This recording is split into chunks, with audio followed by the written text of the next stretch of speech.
또 저희가 줄인 다음 이야기 한번 살펴보겠습니다. 다음 이야기는요. 심상치 않은 기운이 감지되는 영남 지방의 이야기 동풍이 분다입니다. 자, 이남희 기자. 그러니까 지난 주말에 한국사 강사인 전한길 씨가 2주 연속 경상도를 방문을 했는데 비교를 해보면 그러니까 한 주 전에 부산과 비교를 해보면 또 어마어마한 인파가 몰렸다면서요? 그러니까요. 부산을 지지난주에 찍고 예. 지난주에 바로 동대구역 앞에서 이렇게 집회가 벌어진 겁니다. 근데 뭐 참석자가요. 일단은요. 숫자가 한 4배 정도 늘었어요. 부산에 온 이 참석자가 한 13,000명 정도 되는 것으로 추산이 되는데 그제 동대구역 집회는 52,000명이 모인 걸로 추산이 되고 그래요? 있습니다. 경찰 예. 추산 기준이에요. 그러니까 현역 의원들도 처음에 저희가 탄핵 반대 집회를 생각을 해보면 예. 현역 의원들이 거의 가지 않거나 뭐 윤상현 의원 정도가 참석하거나 그랬잖아요. 근데 부산에서도 4명 정도가 현역 의원이 왔는데 이번에는 현역 의원 11명. 그러니까 대구 경북 지역에서만요.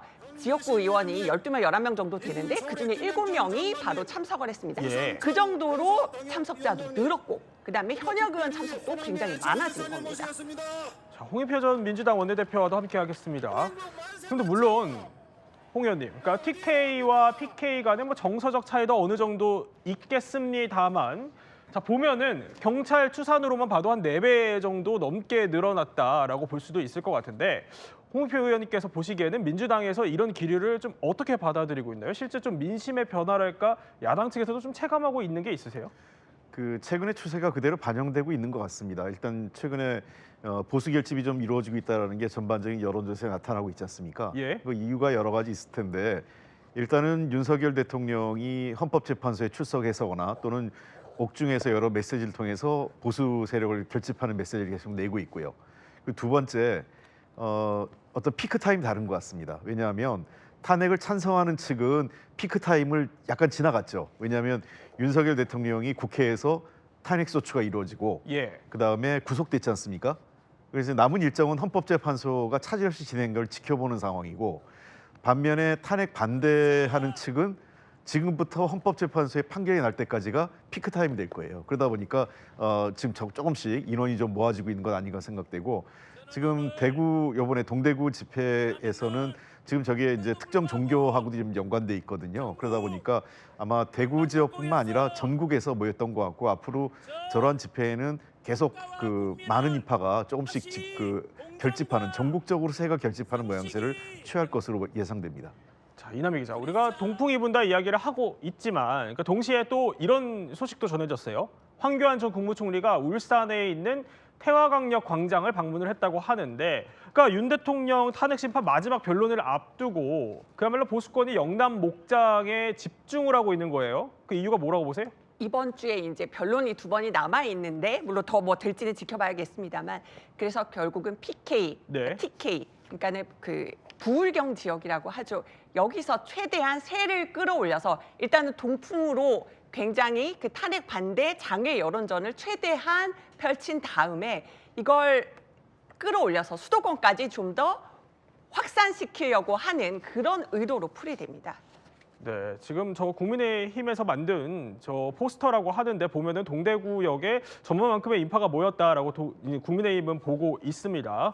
자, 김기영 대변인. 그러면 그러니까 동풍을 타면 좀 확실히 흐름을 탈 수 있다 이런 산술적인 계산을 하는 것 같은데 홍준표 시장도 보면 2017년에 대선 경선에서 TK가 본인을 한 80%만 밀면 당선된다 이런 계산을 또 내세워서 이거 맞냐 뭐 갑론을박이 일기도 했었거든요. 그러니까 사실 보면 지역적으로 봤을 때 예. 국민의힘 당원의 숫자가 영남권에 좀 많은 건 사실입니다. 그렇지만 압도적으로 많기보다는 수도권도 없지 않아 있기 때문에 그게 지금의 상황과 그렇게 똑같은 상황으로 연출될지 모르겠지만요. 근데 다만 지금의 당원들도 그렇고 저희를 지지하는 보수 중도 입장에서 봤을 땐 그런 부분이 있는 것 같아요. 민주당에서는 자꾸 극우다, 아스팔트 우파다 그러는데 우리가 온몸으로 우리가 극우가 아니고 아스팔트 우파가 아니라 우리가 그 집회에 나가서 우리의 목소리를 들려주겠다. 네. 이렇게 많은 사람들이 모였는데 여전히 민주당은 우리를 아스팔트 우파나 극우라고 이렇게 칭할 것인가. 그리고 내란을 선전선동한다고 그렇게 얘기할 것인가. 그거에 대한 어떤 반감도 일정 부분 작용했다고 보거든요. 근데 이제까지의 광장에 있어서는 그 진보, 이른바 민주당 쪽이 광장에서의 목소리를 많이 키웠다면 이번에는 우리가 8년 전에 박근혜 전 대통령의 탄핵이 광장에서의 우리가 목소리가 좀 적었기 때문에 대통령 지지율도 그렇고 그 당시에 여당 지지율도 낮았기 때문에 탄핵이 너무나 쉽게 됐다. 네. 그런 어떤 우려가 있습니다. 그런 과정을 반복하지 않기 위해서 저런 거리로 나가는 분들이 좀 많아지는 것 같습니다. 자, 이남희 기자. 근데 참석 인원을 다시 한번 보면요. 네. 물론 경찰 출산 인원도 크게 차이가 있지만 현역 의원들, 그러니까 국민의힘 현역 의원들 수도 봐도 부산 때보다 좀 참석 인원이 늘었어요. 그런데 여기에 더해서 전원길 씨 대구 집회에는 이번에 또 가족까지 총출동했다면서요? 그러니까요. 그 영상을 잠깐 보시면서 제가 그 뒷얘기도 들려드리겠습니다. 사실 이 자리에 저희 아내와 아들과 딸이 와 있습니다. 여보, 용서 좀 해주라. 우리 윤석열 대통령 탄핵 기각시키고 국가 시스템이 정상화될 때까지 우리 2030 세대들에게 약속한 대로 끝까지 같이 가자고 했는데 그 약속 지킬 수 있도록 좀 봐주라. 자, 홍익표 의원님. 여보, 용서 좀 해주라. 이 말이 저는 이렇게 좀 해석이 되더라고요. 그러니까 3.1절 이후에 좀 물러나겠다라고 얘기를 했었는데 그래서 좀 한 발 후퇴한 거 아니냐, 전원길 씨의 행보가 이렇게 해석이 되기도 하는데 실제 정치권에서도 그러니까 탄핵이 인용돼서 조기 대선 국면으로 들어가면 전한길 씨가 뭐 일종의 역할론을 할 수 있다 이런 얘기들도 나와요. 가능성이 있다고 보세요? 아마 그런 요구가 그 현실 정치권에서 요구가 있을 겁니다. 왜냐하면 일종의 그 전에도 이미 약간 유명 강사였고요. 그다음에 현재로서는 약간 이 소위 그 우파 입장에서는 약간 셀럽 같이 돼 있는 상태 아니겠어요? 정치 셀럽이 된 거죠. 예. 그날 집회에 가족들이 나왔다는 거는 일종의 정치 활동을 반쯤 승낙 받은 것 같아요. 일종의 네. 그런 측면에서 저는 뭐 직접 본인이 뭐 어디에 출마하거나 이럴 가능성은 높지 않고요. 네. 다만 저렇게 그 방송에 지지 연설을 그 어떤 광장에서 지지 연설을 하거나 방송에 찬조 연설 같은 것 등등의 형태로 아마 그 국민의힘 그러니까 소위 그 우파 지도자에게는 도움을 주는 방식으로 정치 활동을 하지 않을까 이렇게 생각을 합니다. 그러니까 출마까지는 아니더라도 일종의 여권에서 빅스피커 역할을 좀 할 거다라는 설명이신 건데 여권에서는 어떻게 보세요? 저 어떻게 뭐 미래를 단언할 수는 없는데요. 예. 본인이 플레이어로 뛰지는 않을 겁니다. 다만 우리 홍 대표님께서 말씀하신 것처럼 저는 분명히 역할을 할 거다. 왜냐하면 제가 볼 때 이분이 굉장히 에너지가 커요. 네. 에너지가 높습니다. 그리고 우리가 볼 때 이제까지 발언을 잘 한다고 생각을 하면 굉장히 조리 있게 말하는 거 아닙니까? 근데 이분은 좀 거침이 없어요. 어떻게 보면 1대1로 얘기하면서 자기의 감정을 확 실어서 던지는 거 아닙니까? 제가 방금의 영상을 봤을 때 약간 노무현 전 대통령 내 아내를 버리라니까 약간 버전은 다르지만 사람들 앞에서 그냥 진솔하게 던지는 거 아닙니까? 이런 매력이 있고요. 또 하나는 이분의 진정성이라는 게 한쪽으로 치우쳐 있던 분이 아니잖아요. 예. 윤석열 대통령에 대해서 비판적으로 계엄도 비판했던 분입니다. 근데 지금의 사정을 봤을 때 이런 절차 같은 게 문제라는 걸 짚어주고 있기 때문에 중도가 봤을 때는 되게 이 사람의 말에 힘이 있다는 거고 또 하나는 저는 60억 포기 못할 것 같거든요. 근데 여하튼 60억을 포기하고 내가 진정성 있게 나라 살리는데 내가 뭔가 일조하겠다 그 부분은 네. 다른 사람이 이 얘기했을 때는 야 이거 좀 돈 벌려고 코인 장사하려는 거 아니야? 유튜버 이렇게 조회수 올리는 거 아니야? 그럴 수 있는데 이런 부분에 있어서는 여타 다른 사람과 확실하게 다르다 네. 이런 생각을 해봅니다. 그러면 정작 전한길 씨는 뭐 조기 대선에 대해서 어떻게 생각을 할까요? 바로 이렇게 잘라서 이야기하더라고요.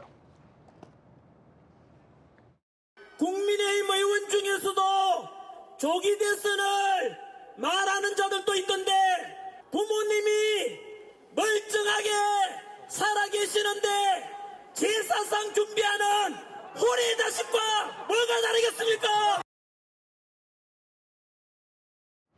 자, 이남희 기자. 뭐 부모님 살아계시는데 제사상 준비하는 자식 아니냐 이렇게까지 배신자 낙인을 좀 찍어버리는 겁니다. 그러니까 조기 대선을 말하는 사람들에 대해서 예. 말씀이겠죠? 네. 그런데요. 지난 며칠 여야 잠룡들은 좀 의미심장한 움직임을 보이고 있어요. 그러니까 가장 먼저 또 살펴보려고 하는데 자, 서울 서초동에 있는 청계재단 인데 여기 위에 김문수 장관이 떠요. 그러니까 청계재단이라고 하면 이명박 전 대통령이 만든 재단인데 맞아요. 김문수 장관이 여기를 왜 갔어요? 왜 갔을까요? 지난 3일에 이명박 전 대통령을 찾아뵙기 위해서 예. 바로 청계대전을 방문을 한 겁니다. 왜 갔을까요? 그냥 신년 인사하러 갔다. 오늘 기자들이 굉장히 궁금해서 물었어요. 김문수 장관이 왜 지지율 요즘 잘 나옵니까? 물어보면은 아유 얼마나 답답하면 저 같은 사람이 이렇게 네. 자꾸 오르내리겠습니다. 뭔가 조계 대선 얘기만 나오면 선을 그었는데 이명박 전 대통령을 지난 3일 찾아갔다. 보통 예전 전직 대통령을 찾아간다는 건 뭔가 정치 행보를 한다라는 해석으로 많이 풀이가 되잖아요. 그렇죠. 그렇기 때문에 오늘 기자들한테 또 질문이 굉장히 많이 쏟아졌고요. 또 하나는 보면은 거기에 배석한 분 바로 이제 이재호 지금 민주화운동 기념사업회 이사장. 이제 이재호 전 의원과 김문수 장관은 YS 때 바로 네. 발탁돼서 정치권 입문한 아주 또 그 노동운동 함께했던 사이니까 가깝기도 하고요. 그다음에 과거에 김문수 장관이 그 이명박 전 대통령과 또 같이 그 정치활동도 했기 때문에 뭐 여러 가지 인연 때문에 찾아갔다고 합니다. 그렇죠. 근데 일단 뭐 김문수 장관 본인은 이남희 기자 설명대로 그러니까 신년이라서 인사를 하러 간 것뿐이다. 조기 대선 얘기는 전혀 없었다. 이렇게 설명을 하지만 자, 홍익표 의원님께 뭐 여러 정치적인 자리 굉장히 많이 또 배석을 해 보셨잖아요. 보셨을 때 대선 얘기 진짜 없었다고 보세요? 없을 수가 없죠. 그러니까 사실은 아까 뭐 전한길 강사 같은 경우는 뭐 XX 자식이라 이렇게까지 뭐 그 심한 말을 표현을 했는데 예. 이미 정치권에 여야는 뭐 다들 지금 조기 대선에 시선이 가 있어요. 불가피한 현상이죠. 그런 측면에서 특히 지금 주목해야 될 게 지금 여권 국민의힘의 주도 세력이 윤석열 대통령을 만들 때부터 이미 그 소위 MB 과거에 그 친이 세력이라고 해서 MB계가 주도권을 장악하고 있습니다. 잘 아시는 것처럼 지금 권성동 원내대표도 친이계지 않습니까? 그리고 유력 대선 후보로 거론되는 지금 그 노동부 장관 김문수 씨, 그다음에 서울시장 오세훈 씨 역시 비교적 친이계 이명박계로 알려져 있는 사람들이기 때문에 그런 측면에서 아마 MB계의 어떤 그 결심, MB계의 어떤 그 내부의 어떤 논의가 다음 조기 대선에 열렸을 때 후보자 선정 과정에서 상당한 영향을 미칠 수 있다 이렇게 보입니다. 그럼 또 다음 주목할 방문 한번 저희가 살펴볼게요. 다음은 자, 박정희 광장, 대구에 있는 박정희 광장에 홍준표 대구시장이 뜹니다. 물론 본인이 직접 방문을 한 건 아닙니다만 이렇게 또 얘기를 하더라고요. 나도 마음만은 좀 참석해서 연설을 하고 싶은데 고발당할 것 같다 이렇게 SNS에 남기긴 했는데 보면 잠깐 사진이 떠요. 홍준표 시장 부인 이숨삼 씨가 집회에 참석을 해서 전한길 씨랑 저렇게 사진을 찍은 걸 공개를 했어요. 김경인 대변인, 네. 정치인 부인이라고 하면 사실상 후방에서 지원하는 것과도 다름이 없는데 저 사진을 올릴 의도가 뭐라고 보십니까? 아무래도 본인이 전한길 씨와 그다음에 그 대구역 광장에 있던 분들과 함께 한다. 그런 어떤 메시지를 전하고 싶은데 제가 볼 때 2박 3일 동안 지금 잠을 못 이룰 것 같아요. 왜냐하면 이철우 경북지사가 토요일, 일요일, 월요일까지 지금까지 보면 등장을 하지 않습니까? 애국가 부르는 그 장면이 네. 많은 분들한테 이철우 지사가 굉장히 중요한 역할을 하고 있다고 생각하는 거예요. 통상의 정치적인 메시지를 못하기 때문에 불가피하게 애국가를 좀 부른 거거든요. 네. 아, 내가 왜 그 생각을 못했을까? 생각하면서 지금 나는 가고 싶었는데 나는 법을 지키기 위해서 못 갔다고 얘기하지만 굉장히 배가 아프지 않을까 그런 생각을. 예. 해석을 더해 주셨는데 홍준표 시장의 진짜 속내는 또 저희가 알 수 있기 예, 때문에 그럼요. 예.